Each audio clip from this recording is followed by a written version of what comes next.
देखिए, एक तो प्रधानमंत्री जी ने जो बात कही है वो बिल्कुल सत्य बात कही है। हकीकत है कि सत्ता को हासिल करने के लिए कांग्रेस को एक आदत सी पड़ गई झूठ बोल करके, झूठी गारंटियां दे करके किसी तरह से कुर्सी हासिल करना, सत्ता हासिल करना। और इसमें पूरे देश के सामने आज हिमाचल चर्चा का विषय क्यों बना है? क्योंकि हिमाचल प्रदेश में जो गारंटी का जो मॉडल जिस तरह से कोलैप्स हुआ है, जिस तरह से फेल हुआ है, वो पूरे देश भर में चर्चा का विषय बना। और इसी संदर्भ में प्रधानमंत्री जी ने इस बात का भी जिक्र किया कि ये हकीकत है कि हिमाचल में गारंटियां दी, लेकिन हकीकत यह है कि वहां कर्मचारियों को सैलरी नहीं मिल पा रही है, पेंशनर्स को पेंशन नहीं मिल पा रही है, और मुख्यमंत्री को हर महीने ऐलान करना पड़ रहा है कि इतनी तारीख को सैलरी मिलेगी। ये स्थिति हिमाचल प्रदेश की बनी, और उसकी वजह यह है कि जो झूठी गारंटियां दी थी, और ये मॉडल बिल्कुल गारंटी वाला मॉडल पूरी तरह से पूरे देश भर में फेल हो गया। और कर्नाटक में जिस प्रकार से आपस की लड़ाई है वो एक बहुत बड़ी वजह बनी है, विकास की ओर ध्यान नहीं। और हिमाचल प्रदेश में भी इसी तरह की एक स्थिति है कि जो झूठी गारंटी दे रखी है, उसके कारण जो हिमाचल की स्थिति बनी हुई है, उसके कारण कांग्रेस परफॉर्म नहीं कर पा रही है, विकास के कार्य सारे के सारे रुके पड़े हैं। जहां तक मुख्यमंत्री जी ने जो बात कही है, मुझे लगता है कि मुख्यमंत्री जी थोड़ा तो अब सत्य बोलना चाहिए, सच बोलना चाहिए। अब बच्चे इस बात को जानते हैं कि हिमाचल प्रदेश में जो गारंटी दी थी वो गारंटी जमीन पर पूरी नहीं हो पाई है, और जो बोल रहे हैं कि अपने 5 गारंटियां पूरी कर ली, ये तो बहुत बड़ा एक हास्य का विषय बना है। सब लोग हंस रहे हैं इस पर।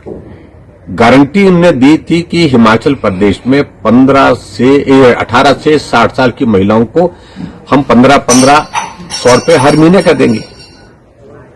लेकिन हकीकत यह है कि आज मुख्यमंत्री कह रहे हैं कि हिमाचल प्रदेश में इस गारंटी को भी हमने पूरा कर दिया, और कहा कि एलिजिबल जो पात्र जो महिला हैं उनको हम दे रहे हैं। एलिजिबल का मतलब क्या है? आपने तो गारंटी दी थी 1500 रुपए 18 से 60 साल की महिलाओं के लिए। अब ये एलिजिबल क्राइटेरिया क्या है? अभी तक हिमाचल प्रदेश में 25,000 का आंकड़ा भी महिलाओं को जो 1500 रुपए देने का पूरा नहीं हो पाया, जबकि वादा किया, गारंटी दी है आपने हिमाचल प्रदेश में, उसके मुताबिक 22 लाख के लगभग महिलाएं हिमाचल प्रदेश में बनती है। और उसके अलावा जो कॉर्पस फंड जो आपने नौजवानों के लिए, स्वरोजगार के लिए आपने बात कही थी कि भी उनको अपने पांव पर खड़ा करें, कितने लोगों को मिला? एक भी आदमी, मैंने पता किया, एक भी आदमी, एक भी नौजवान को उस योजना का लाभ अभी तक नहीं मिल पाया। वो हवाई है। और इसी तरह से दूध की गारंटी दे रखी है, जिसको आप कह रहे हैं कि पूरा किया है। आपने थोड़ी सी कीमतें बढ़ाई है, लेकिन आपने तो कहा तो कि हम 100 रुपए भैंस का दूध और 80 रुपए गाय का दूध लेंगे, लेकिन कहां हुआ?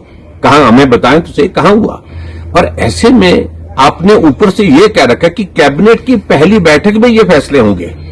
आपने हिमाचल प्रदेश में कहा कि 5 लाख नौकरी दी जाएंगी, 1 लाख नौकरी पहली कैबिनेट की पहली बैठक में दे दी जाएंगी। और हिमाचल प्रदेश में आपने अभी नोटिफिकेशन किया, उस नोटिफिकेशन के मुताबिक आपने हिमाचल प्रदेश में 2 साल से खाली पड़े सारे जो हमारे परमानेंट पद है, चाहे वो हमारे टेम्परेरी पद है, उनको समाप्त करने की नोटिफिकेशन की, समाप्त करने की घोषणा की। और फाइनेंस डिपार्टमेंट को डायरेक्शन दी है उस नोटिफिकेशन में कि उन पदों को भरने के लिए कोई भी जो है एजेंडा मूव नहीं किया जाए, और वो बजट के इससे भी निकाल दी जाए, रिकॉर्ड से भी निकाल दी जाए, ये भी उनने साथ में कहा। और उसके बाद जब उनको मालूम पड़ा कि शोर पड़ गया, और शोर पड़ने के बाद एक और नोटिफिकेशन उसी डेट के बैक डेट से वो जो है जारी करके कहा कि हम समाप्त नहीं कर रहे हैं, हम ये कर रहे हैं, कुछ वो कर रहे हैं, ऐसा कुछ बीच का रास्ता निकालने की कोशिश की, जो जरूरी नहीं है उनको हम समाप्त करने के बाद।